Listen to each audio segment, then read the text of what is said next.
Okay, we are live. Welcome everyone. Good morning or good afternoon. This is Meet the Masters. Today is December 2nd. I'm talking with Master Becky Wolverton. Good morning, ma'am. Good morning, sir. Thank you for this opportunity. Thanks for joining me. How are things in California? Typical California. Of course, everybody goes, oh, California, it must be sunny and warm there. No, that would be the other end of California. That's down like, your Florida end. We are up in the Philadelphia, New York side, So we have actual, different seasons. Right now we're in the rainy season and fog. We just had some beautiful sunshine, but we're supposed to get some more rain. Hopefully our rivers have finally started to come back up again. So yeah, it's winter. Yeah, right. I'm being in the Philadelphia region. I know all about No, we don't get the snow you guys get though. So Eastern California, they do, but I'm over here by the coast. So I'm pretty temperate weather. Yeah, we haven't gotten much snow in the past couple of years. We were getting hit and then we just got kind of like wet and ice and not fun stuff. Yeah. So we were talking a little bit offline about teaching online and teaching through means, like you said, where there's a will, there's a way. So how has this, I guess, gosh, going on 2 years of dealing with the pandemic gone for you? I get you've had a pretty busy couple of years, right? Yes, it has been. And like I was telling you, before we started, I started teaching over Zoom and Skype in 2013 when I had students move to Missouri and there was no studio around. So for 4 years, I taught them once a week via that, Zoom or Skype, or not Zoom, but Skype or FaceTime. And they went from Orange Belt to First Cup and Chodombo, and she came back to the studio to test for Chodombo in 2017. But I had students that went to China for a month and I got to teach via, Skype in China. I had one student that went to Paris for a month as well. And so I was in Paris for a while, and they always take the thing and let me see. So I go to class and say, hey, I was in China today, But it's funny because people would tell me, oh, you can't teach martial arts over Skype or Zoom. And then all of a sudden the pandemic hit and everybody's going, oh my gosh, what do we do? And yeah, all of a sudden Zoom was a thing. And that's how we kept our studios going, right? Mm-hmm. I immediately transitioned, excuse me, into Zoom classes with the students. I actually did half-hour private lessons once a week with every student. And I actually saw them improving, as we were doing that. And then occasionally we do a group Zoom and, let everybody see each other and talk and whatnot. But I really didn't lose that many students. They continued with me. And since we've been back in person, the studio has been growing. People are coming in because, as I'm sure in everywhere, they're tired of sitting at home. They want to be around people and do things. So, it was hard at first, but we all kind of got into the groove. I mean, I watched you guys, throughout our association, just everybody transition and do a fantastic job. Yeah, it was quite remarkable, honestly. And it was fun. Like there was a lot of challenges to it, but it was fun because I got to teach class for Master Robinson up in Pennsylvania, Master Hutchinson. I got to talk to Master Khan, like all these things that I never would have done had we not have dealt with that. So that part is really cool. And then to get this, it's kind of funny. I have you on one computer and then I have another computer behind, and I starting to get some people saying hi. And Facebook has this fun thing where it shows like anniversary followers or like people that have been watching or following along for so long, and it's cool to see from all over, like Lindsay and Natalie from the UK. We got Master Hour saying hello. Gina Eisman Nardini says hello, and Brian Ormison down in Florida. So it's just cool to, Thursday afternoon, no big deal, just talking to people all over the country and world. Yeah, that's one of the great things about the technology we have now. Yep, is it connects us no matter where we are. I guess when was this? In March, we had the virtual masters clinic, and that was cool. It's not the same, but it got a way to connect, and we got to share some nunchuck fun with you. Yes, that was a good time. we had fun with it. There was like 8 or 9 of us training together, and we were having fun with that was the whole point, is I wanted to end the clinic on a high note and everybody be happy and excited, and yeah, so that was just fun. And of course, nunchucks are one of my favorite things, but weapons especially. You had asked me, previously in the questions that you sent, how did I get into the nunchucks and the weapons? And that was, I grew up as a competition baton twirler and a skater. So you put something in my hand that's, a stick, and it tends to move. So my first instructor, when I was a green belt, said, okay, so I'm going to, give you some nunchucks, and I'm going to show you how to do this. And I went, okay, it's 2 sticks on a chain. How hard can this be? And he turned around and went into a figure 8. So I'm standing behind him, and I was doing a figure 8, and I was like, this feels familiar, and I started doing stuff, and some of the other students started to snicker, and he turned around, and I immediately went into Chumbi, like, nothing happening here. And so he turns back around, and I started in, and just started taking off. And he turned around and went, okay, so how long have you been doing this? And I said, I've never held nunchucks before in my life. He goes, so do you want to start teaching a class? So yeah, it was something that just felt very natural in my hand. Same thing with staff. First time I held a staff, it was like, this is very familiar. And I started doing all of these spins, and I'd go out in our yard and, do some throws and some body rolls with it. And my kids are standing there going, how do you know how to do that? This was way before the extreme, martial arts thing where everybody does that now. Right.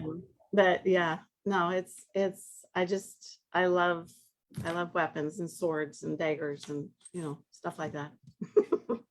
Yeah, it's always funny when you put a staff in someone's hands. It's like, all right, you either in color guard or you've twirled a baton. Which one was it? Exactly. You could tell right away. It's like, you're way too good at this for not, Yeah. That's awesome. So you mentioned doing that as a green belt. So let's go back, I guess, a little bit farther, not too much farther. How did you get your start in the martial arts in the first place? Well, I had 2 beautiful daughters. They were 9 and 11 years old, and I wanted them to learn some self-defense. And there happened to be this young man teaching Tang Soo Do in the town that was an hour and 15 minutes away from us, because we lived in the mountains out in the middle of nowhere. So I took them in and watched them for 10 months. And I thought, and I'm out walking every morning 2 miles to get some exercise. And I thought, well, this could be some good exercise, There were no adults in the class. So one day I walked in and I said, so I'd like to do class. And the kids had been encouraging me the whole way to town because I was really nervous. I hadn't done anything like that, in over 25 years. And so I did my first class. And the kid next to me was 14, and the boy next to him was like 11. And, I was doing low blocks and, basics, the full 2 hours. And the one kid came over and asked me, so are you going to continue to do this? The 11-year-old. And I said, yeah, I think I am. I like this. And he went, you know, and walked away. And I was like, thanks for the support. So, but, you know, he went on 2 months later to quit Tong Soo Do and continue his bowling career, I guess. And here I am. Yep, I'm still doing it. But yes, my daughters were my inspiration. My youngest daughter got to Chodan before she moved to Oregon. And there were no Tong Soo Do schools there at the time. So she became a gym rat, you know, going for exercise 6 days a week at the gym. And my other daughter, my oldest daughter, Kisa, got to 3rd degree black belt and is now a 2nd year master's candidate in the program. So yay. That's awesome. Yeah, that's really cool. So what do you have to say? What are some words of advice for someone who is a parent or a spouse that has been on the sidelines and has thought about doing it and had apprehensions? You know, we have that as instructors. We have people that start like that all the time. But what would you say to someone who's, you know, needs a little push over the edge to get on the mat? Don't wait. Don't say, I need to get in shape first. Don't say, oh, when I lose 5 pounds. Don't say anything other than I'm ready.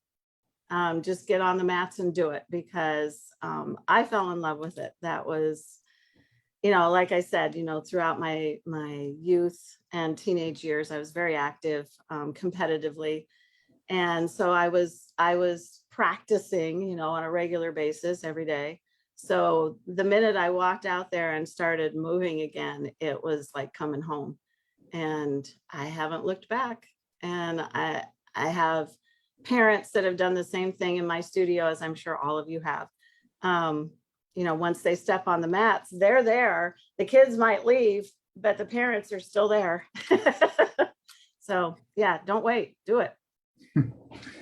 Yeah, I agree. I came in on a buddy day. Yeah, I had the master priest brought me in for class, and it's like, hey, my instructor's yelling at me for not coming to class and playing video games with you. So you should just come to class with me. There you go. Yeah. A couple people. So Robert McIver says hello from a chilly Scotland. Nice. Natalie Walker says I started that way, and so did Ann Camarabono. She said, step on the mats. I did it as a parent, and so glad I did. Yep. So yeah, it's cool. Can I ask how long ago that was, or is that classified? Geez, I don't even know how many years, but I was 41 when I started, and I'm about to be 69 this month. Wow. So, yeah, it's been a while. That's awesome. I guess what do you attribute to the longevity in Tong Soo Do? I know that's a big question, but in general or mine? Yeah, in general. In general. Yeah. Well, I think because our organization is such a community of family, you know, that's something that we stress in our organization, is that we are an international family. And you see that when you go to the World Championships or the regionals, or even, you know, smaller clinics. People don't walk in and just, you know, walk around and look at each other. No, we all walk in and go, hi, you know, and everybody's hugging and talking, and, you know, talking about their training and what have they been doing since the last time they've seen each other. You know, we've had our leaders, you know, Grandmaster Shin, Grandmaster Bodwin, and now Grandmaster Strong, have always encouraged that, have always given us that support of, you know, this is a family, you know, treated as such. And I think that really helps for the, excuse me, for the older people, especially coming in, feeling that camaraderie and that support really helps to keep us there and keep it going.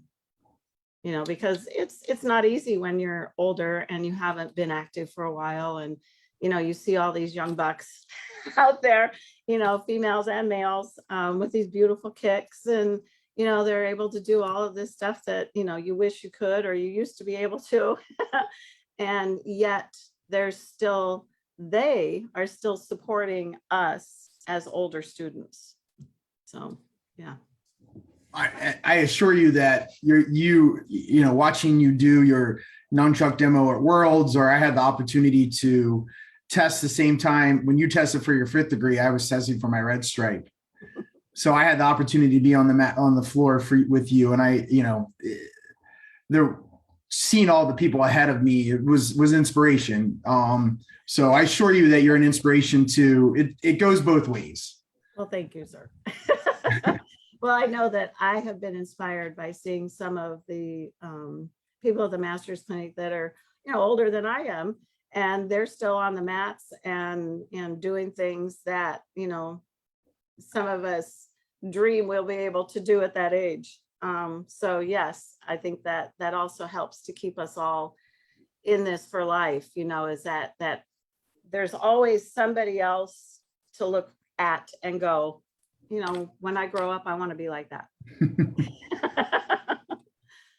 Thinking of that test, I remember you and, I don't know if you were next to each other, but you and Master Lappin were, I remember just you guys talking afterwards and just beaming and like so happy and kind of like on this, it's kind of hard to explain the feeling after a test.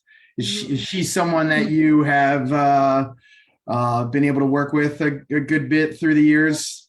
She and I actually met when she was still in Santa Rosa, and Master Tabaka is my instructor. Oh, that's right. Yeah, of course. Yes. So she did not have a studio when we first met. I did. And I have to laugh now because, there was a time when she was just starting the after school program through Master Tabaka's studio, and she came up to see my studio. And now, she's this huge studio owner and business person, and I'm so proud of her. And she's such an inspiration for all of us. But yes, we've known each other for a very long time. And at the Master's Clinic, we got invited, the same year. So we've been roommates while we were there every year up until her daughter came. And yeah, it's just been wonderful to have that friendship. And I really, I love her a lot. That's awesome. A couple more people are saying hi. Master Chris Anderson says hello. Oh, sir. Lindsay says, such true words, ma'am. We are one massive family across the world. And she also said age is just a number within the WTSDA. That's right. And newly minted Master Lucinda Oyen says, I love our WTSDA family. It's the family reunion you want to go to. That's right. That's right.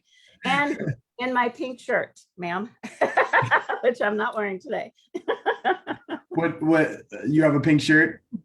Lucinda's favorite color is pink. Oh. And she gave me a pink shirt that with her logo on it. So Awesome. yes. That's another thing is, seeing everybody at the World Championship, and everybody has gifts for one another. We see each other on Facebook, and then once we get to see each other in person, it's just, that whole other level and that connection that we have. And it's wonderful. It's a family that enhances our own families. Our families become, even the non-Tongsudo members become part of the family, So, yeah. Yeah, it's great. Yeah, the family is, obviously for kids, the parents are the important part of that, a very important part of that equation. So, yeah. You talked about Master Tabaka and be able to train with him. Can you, for those if someone doesn't know who Master Tabaka is, one, I encourage you to go watch the interview I did with him, because it was great to get a chance to talk to him. But tell us a little bit about Master Tabaka and coming up as one of his students. Well, I transferred to him once I was a Chodan. my instructor was having issues. And eventually, soon after I transferred to Master Baca, he left the association. And so I would drive, I lived out in the mountains, as I said, and it was a 4-hour one-way drive to Santa Rosa. And I'd go down and I had a private lesson with him for a couple hours. And then I'd go shopping in Santa Rosa because it's a big town and drive home. And I'd get home, 11, 12 o'clock at night. I try and get there early so I could watch him teach the children's class and learn from that. And like I said, I was a fairly new Chodon actually. And I had just opened my studio. He was the regional director. So I had gone down to him to get my teacher certification. And I didn't know what the heck I was going to have to do. And he put me on the mats and said, teach my teen class. And I was like, okay. And he had ranks from, first degree to second degree black belt in there. And I taught the class. And I've been teaching, for a while. And at the other studio, my previous, my instructor's studio, I taught classes there. And anyway, so he signed my instructor certification and sent that off to headquarters so that I could, be official with my studio. But then when I started training with him, it was a whole different level from what I had experienced with my previous instructor. Master Devaka is very detail oriented.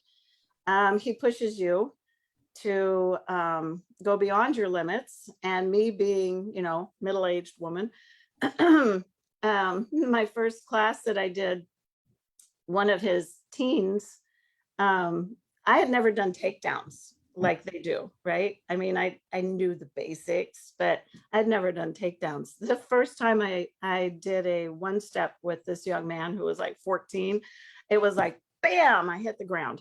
I was like, oh, okay, so we're going to be doing this today. Because Master Devaka is, likes to do takedowns. He has 30 takedowns that he developed that he teaches his students. Sorry, I'm having allergy issues today. When I would go down and train with him individually, it was such an honor because I got to see him do forms. And his higher ranking black belts would tell me, I've never seen Master Devaka do an entire form. You're so lucky. So he brought people in like Travis Rogers, who was like a brick wall. He got to fourth dan.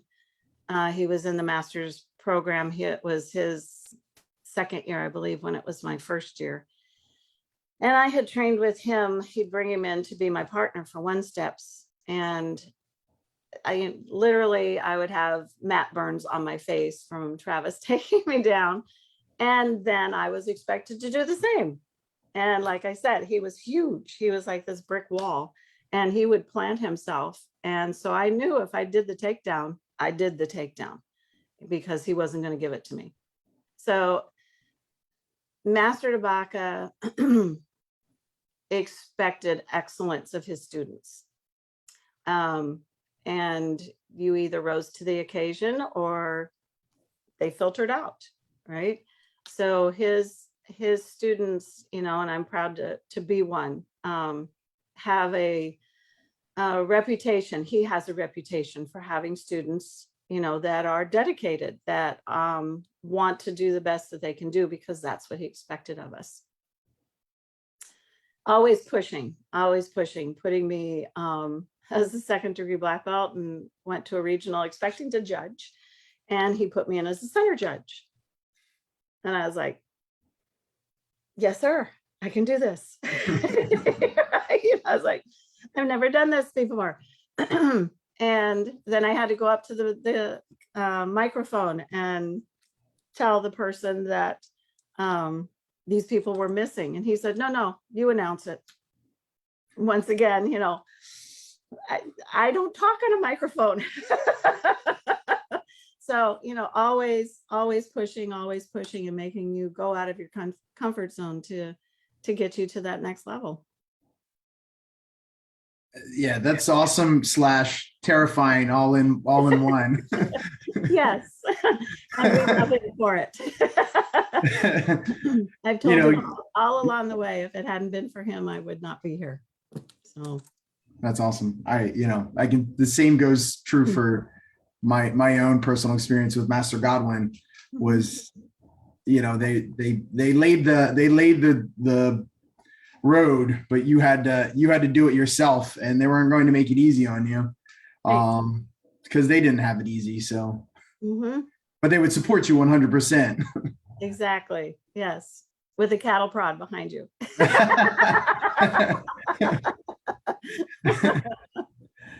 So, as far as your teaching style, what are some of the things that you learned from him that you took into, trying to motivate and push your students? Well, probably unfortunately for them. Uh, I'm strict, people think I'm a very sweet, old lady when it comes to teaching, not exactly. I have requirements that they must meet. Um, Master Tabaka was very adamant that these are your black belt workouts prior to your test. If you can't make them, you'll wait until the next cycle. And I still follow that. Um, he was very much by the tradition of Grandmaster Shin, and I very much follow that. He was also very creative, and I love that part of it. So for the Samsushiks, being very creative with it, coming up with new things. In fact, one of the things he told me when I first started training with him is, there are things I have to teach you that I haven't thought of yet. And I loved that because I thought, wow, you mean that means we can think of stuff, we can be original with things and come up with new things. So I encourage my students to do that as well. But yeah, I'm told frequently that I'm scary. Look at this face. Yeah. I'm not a scary person. But I guess when I'm teaching, I can be. But and I attribute that to Master Tabaka's style, because yes, he was very intimidating while teaching. But on the other hand, he's also, a very encouraging, loving instructor. In fact, I remember going down one time, and I have to have been teaching for 10 years at that point, and he was standing right in front of me, and he said, "Pyongan Idon." And I looked at him and went, "I'm sorry, sir, no one's ever taught me that form." And he started laughing, and he went, I said, "Thank you, sir." Because it was just gone, looking at his face, it was just blank. There it was. I was done. I knew nothing that day. So there's that. Always being in front of your instructor and being intimidated by it, right? Yeah. Even though that they're not gonna, get upset at you if you forget something, but still there's that feeling of you don't want to disappoint them. I think we need that every once in a while as instructors to be put in that position again for our benefit to grow, but also to have that empathy for our students, right? And to remember what it feels like to be in that situation. Definitely. And it happens all the time. You stand in front of your student and they get this, deer in the headlights, and you go, okay, take a deep breath, and I kind of move out of their view a little bit when that happens, so that I'll stand off to the side and then ask them to do whatever it was I was asking them to do again. But yeah, because that flashes in my head, of having that moment with Master Tabaka. Yeah. I've been there. I think we've all been there. Some of us more than others, but so you were training with Master Tabaka, and you mentioned that you had early on as a Chodan open your own studio. Mm-hmm. what inspired you to open your own studio? Was it just you were ready to move on from, where you were, and that's, you had no choice? Excuse me. So, as I said, we were living out in the mountains, and it was an hour either direction to a town. My instructor was an hour and 15 minutes from us in Fortuna, which is where I live now. And the people in the community were telling me, because they knew that I was training in the martial arts, and it was a very small mountain community.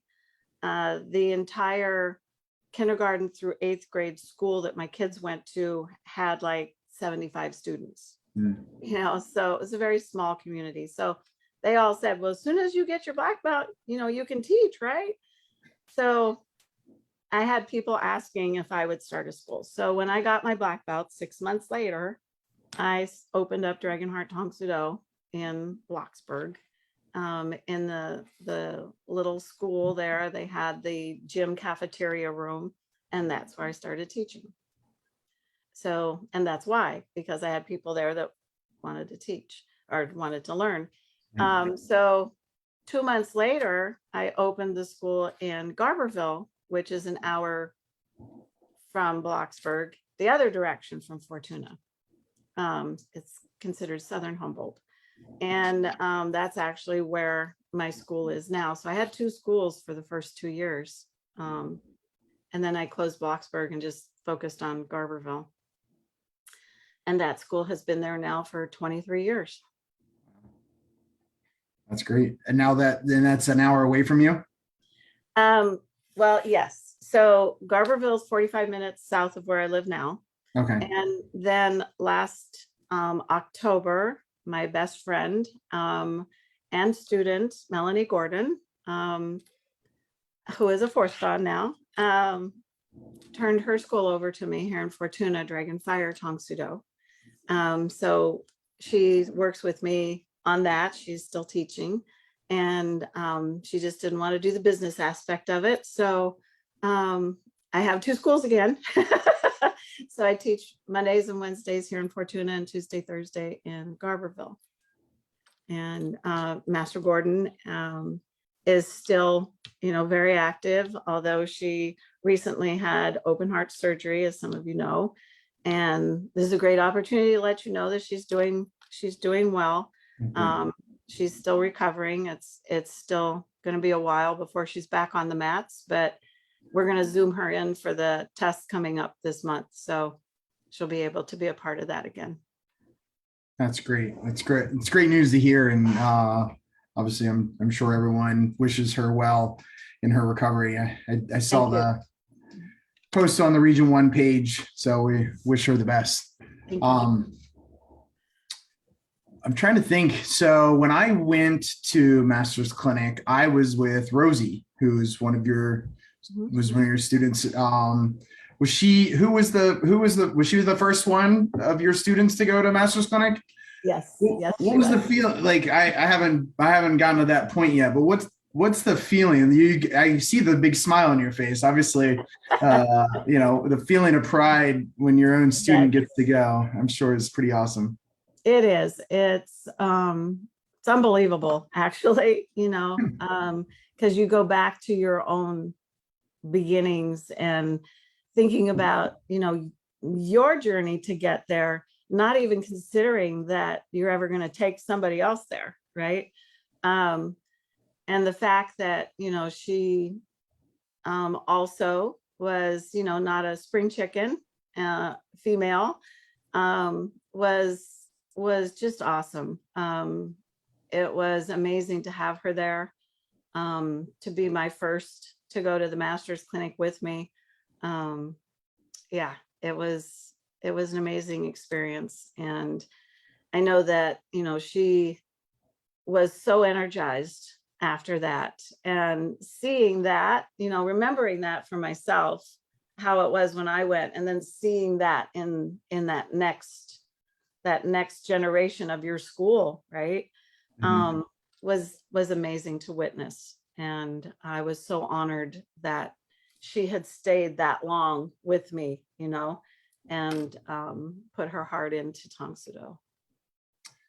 Yeah, I mean, when you look at it, you got to imagine it's at least 14 to 15 years typically, and that's a long time. Like, you take it for granted when you're around for so long. Like, we're exceptions to the rule, right? It's hard to get students to 4 to 5 years for black belt, as kids.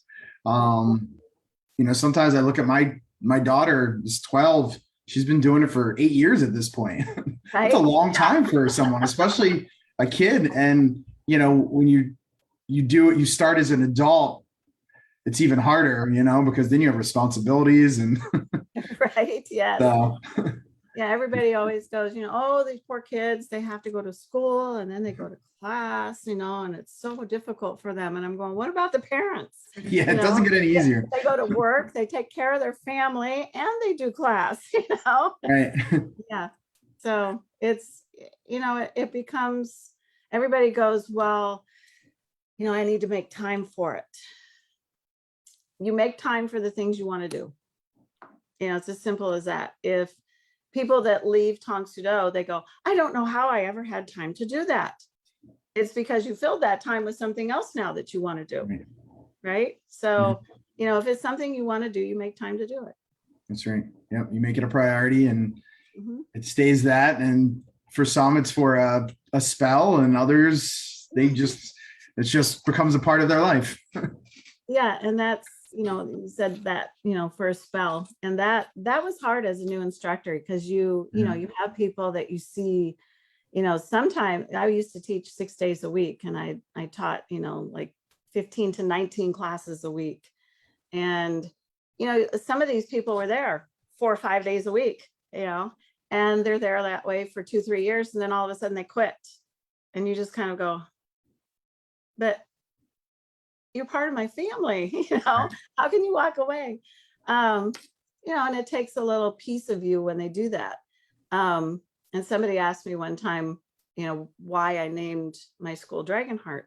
And I said, because in Dragonheart, Draco gives a piece of his heart in order to save the new king, right? And I said, each instructor gives a piece of our heart to our students. So that's why I named it Dragonheart, because that's what we do. And every student that leaves takes a little piece of our heart with it. So. Yeah, I just had this, we were talking about this recently, and I used to take it really hard when someone would quit, and my wife, the other Master Watson, would talk to me, and Master Godwin always said that most of the time they don't quit because of you. They quit for their, they have a reason. It's right. 99% of the time it's not you. And I had to come to grips with that. And I did, but it's still hard. Yeah, they're always going to be a part of your family, even, in fact, I just had a young lady come back Tuesday night. She now lives in Poland. She's married, has a baby. And she came back because she had all of her Tong Sudo equipment that she wanted to give to me. She made it to Chodan. She was a teenager at the time, a young teenager. And it was just wonderful to see her, and I had everybody come to attention and bow, she's a Chodan. And she was just like, but it was great to see her. And yeah, they're always a part of your family. Absolutely. And it's even better. It's such a great feeling when they actually come back and train. It's very rare. Yeah. But when they actually come back and start again, that's a whole other cool experience. Robbie Kerr says, I love the reasoning behind your studio name. Yeah, that's pretty cool. I didn't know the name, the reason for that. So we got an origin story today. I like it. So you mentioned earlier, Master Tabaka being the regional director, Region 1 back then. That's your title now. How long have you been the regional director? January 1st, 2018. Okay. So fairly new. Yeah. And right into the pandemic. Thank you very much. just getting my footing, and the pandemic hit. So that was fun. Yeah, Grandmaster Strong knows how you feel. Yeah, exactly. Holy cow. That Region 1 has rallied, come together, and we did a lot of virtual events because, like I said, I had this experience already with the virtual experience of teaching and doing things on the computer. So we went right into, a virtual clinics and whatnot. And we had our first virtual championship. It was supposed to be, we had put off our regional in May of 2020, hoping that, this would all be over by October. So we had scheduled a championship in October. And when we saw that nothing was going to be over, we decided to make it virtual. So that was our first one. We've since done one in May, and we did another one in October. So we had some great participation in all of those. And we've done judging clinics virtually. We've done some other clinics, training clinics virtually. Yeah, we've kept the region going, and, letting people be able to see each other and talk. And we've done some, what do you want to call it? Socialization Zooms. What I do like about it is, now we can have our regional meetings virtually more often, as I'm sure many regions are doing. Even the board of directors are now doing that. And yeah, it just makes it more accessible so that people don't have to travel so much. We even did our black belt tests virtually, which was not fun. Right. But the first year we did it so that each area, the testers got together with a proctor. Right. And that's how the candidates then did it as well. So that way only the judges were on the computer. Everybody else was in person. They had to keep their distance. They had to wear masks, but they were at least in the same room with the proctor so that they didn't have, to be doing this to see what the person's doing on screen. Yeah, earlier this year, I conducted a SOT-on test, and I had someone from the Netherlands and someone from Papua New Guinea that I had a group in person, and then I also had to conduct to the other group. So that was interesting. Yeah, that's hard to do when you've got the one in person and the one on the camera too. You have to make sure that you're got both going. I had a partner, so it was okay. But oh, good. As a regional director, how has it been trying to support the dojangs through this time? Being an instructor, it's hard. So, like, if you have someone who calls you for advice or to console them, how have you been able to help them through this time? I know it's tough. Well, when I came into taking over the job, I told everybody, I'm here to help you. What can I do for you? How can I help you? So that's how I view this job as regional director. And the studio owners know that they can call me and talk to me about pretty much anything. I try and give them advice, or I give them somebody that they can talk to that has that experience already. It's actually been a lot of fun. I love this job.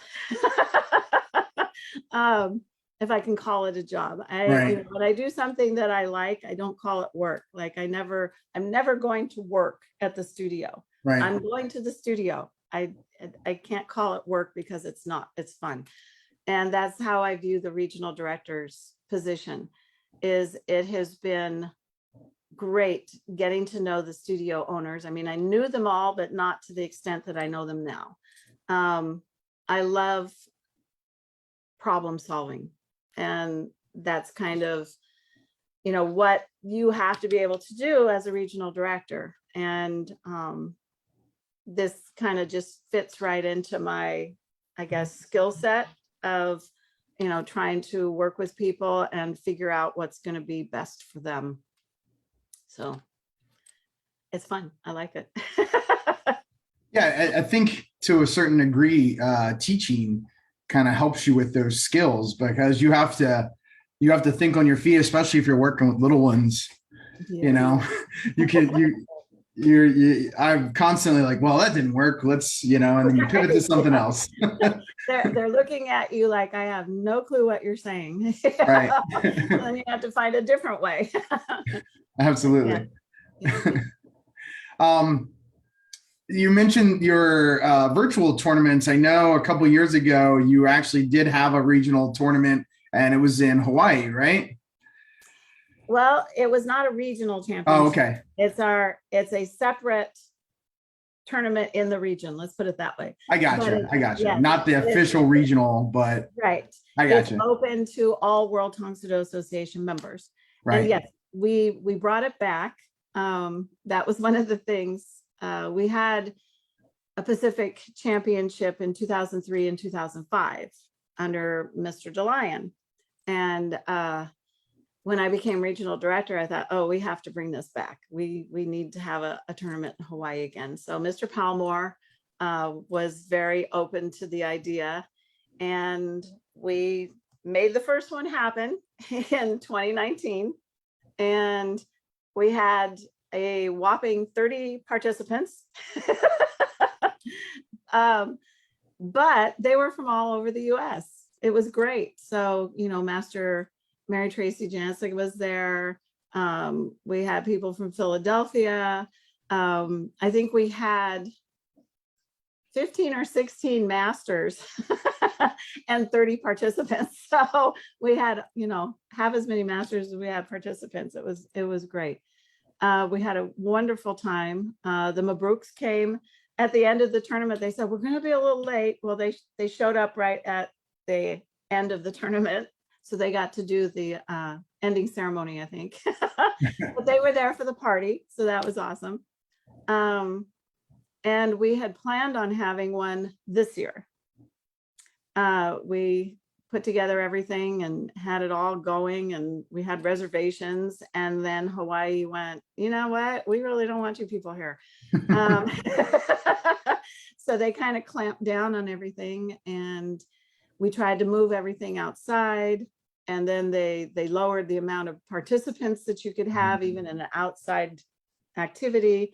So we just had to cancel it. But it will be back in 2 years. So in 2023, put it on your calendar, November.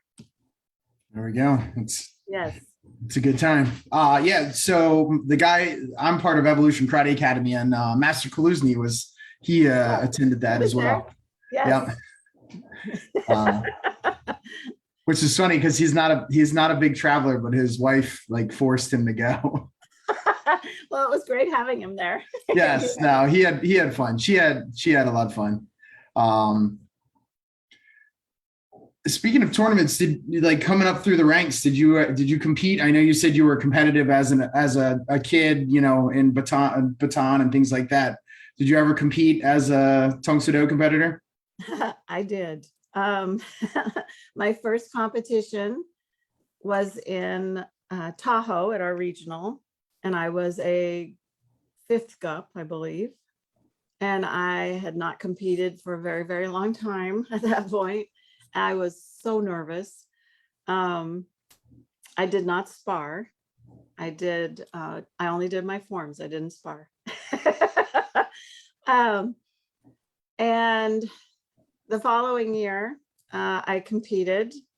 I didn't win anything that year, by the way. The following year, I competed, and I came home with a couple medals, I think. And then, once I got into black belt, I competed every year. My kids competed every year. And I always told them, and that's what I tell my students, that you're going to participate and show Grandmaster, at the time it was Grandmaster Shin, how much we love Tong Soo Do.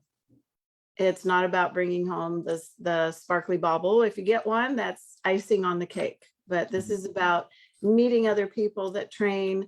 You know, you might meet somebody as an orange belt, and you'll be testing together for black belt one day.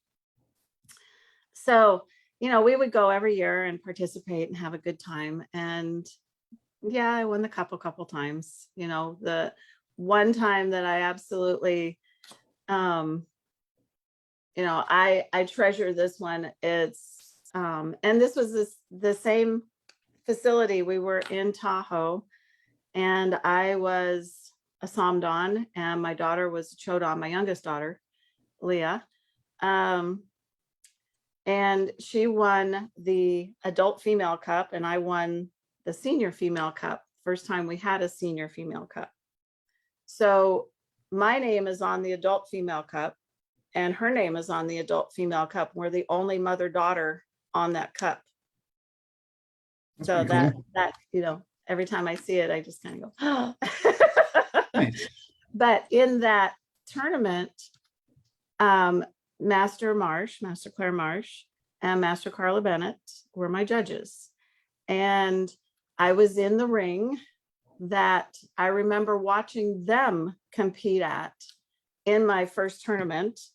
They were the first time I'd ever seen a woman, you know, an adult female, do anything in Tang Soo Do, because my instructor was male.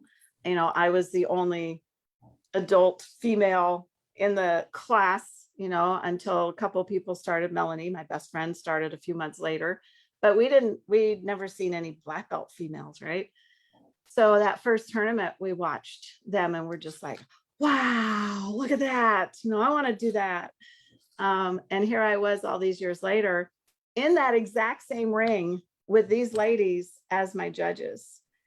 And I remember halfway through Konsang Kun, I got to a part and I did the move, and that flashed in my head, and I hesitated in the form, and then I'm standing there thinking, what's next? What's next? And I couldn't remember the form. And then it came and I went on. At the end, they came up and said, I really liked your hesitation in that one part right there. Really.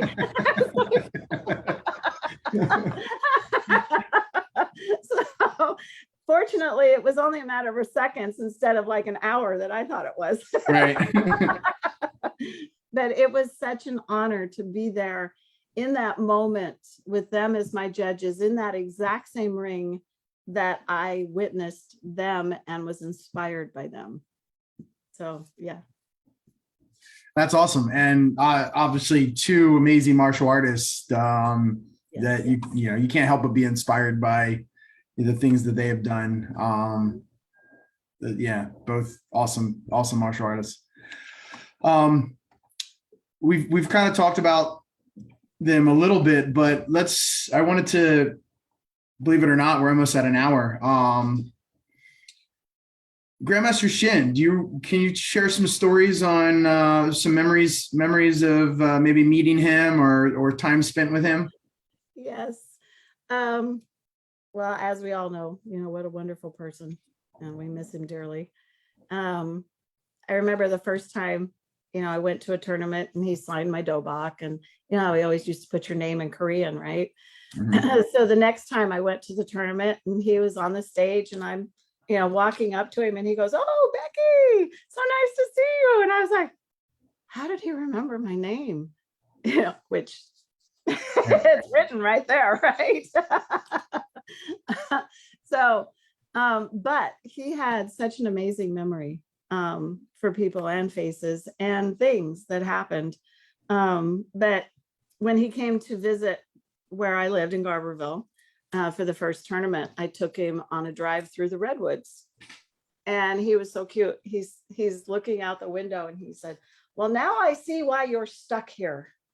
And that was his version of, you know, why I see why you want to live here, right? Right. But yes. And also one of my favorite moments was once again at a tournament in Tahoe. We loved going to Tahoe as the region, right? I mean, it's a beautiful spot. So we were at the tournament and I was at the party, and somebody came up and said, ma'am, Grandmaster would like you to sit with him for dinner. And I'm like, what did I do? Am I in trouble?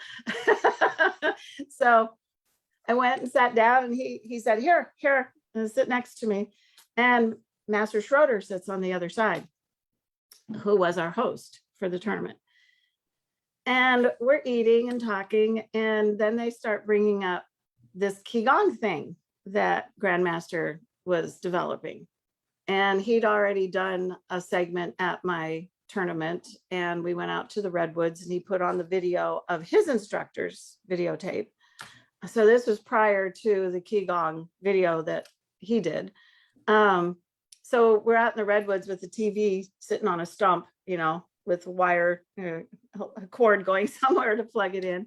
And we did Qigong.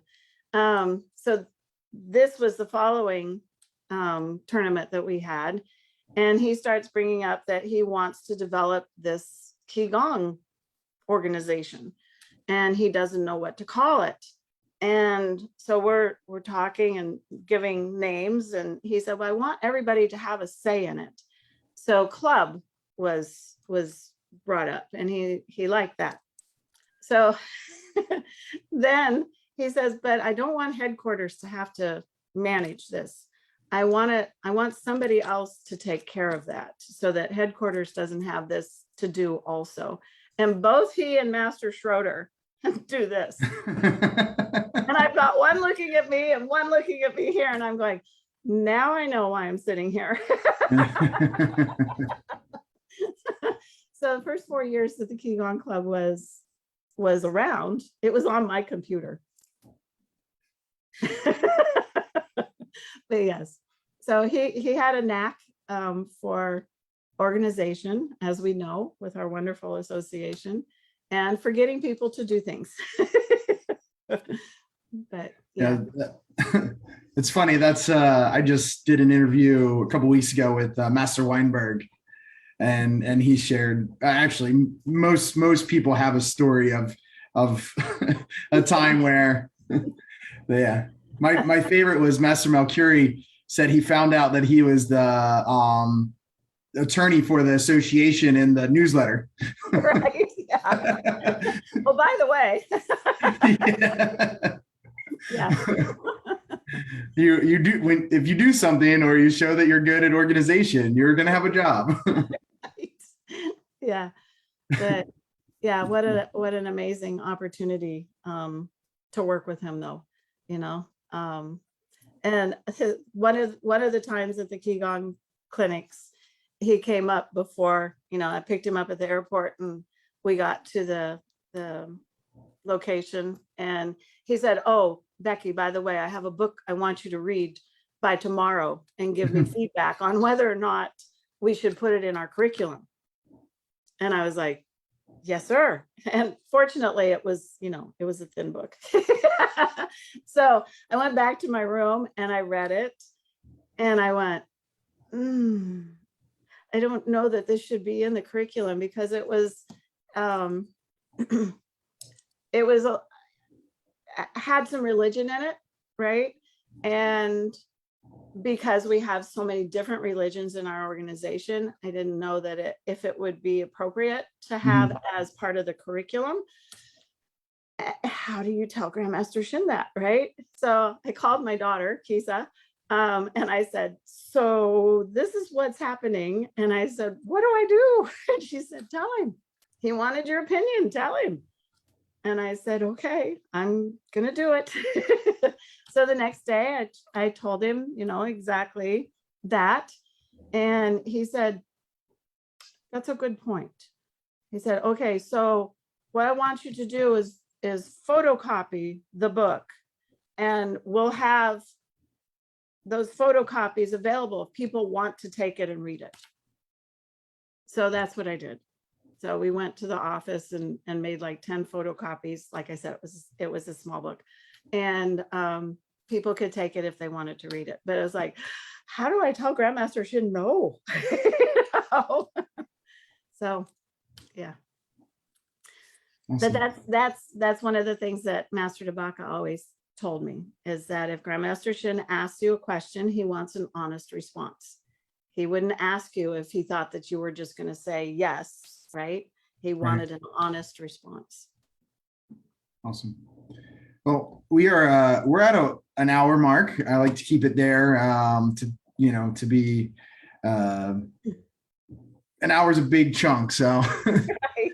but I want to thank you for joining me. I want to thank anyone that's been watching. Do you have anything else you want to touch base on or mention before we finish up? I can't wait to see everybody back in person at events, hopefully in 2022. I hope that, we're all able to travel and see one another again and give those big hugs, because there's nothing like getting, that hug and that camaraderie that we have as a family in the World Tongsudo Association. And thank you, Master Watson, for allowing me to be here today. It was fun. Thanks for joining me. Hopefully it wasn't too painful. So thanks for joining me. And like you said, I hope to see you next year, hopefully in March in Alabama. Yes, sir. Definitely. All right. Tong Su, thank you, ma'am. Tong Su. Thanks. Bye. Bye.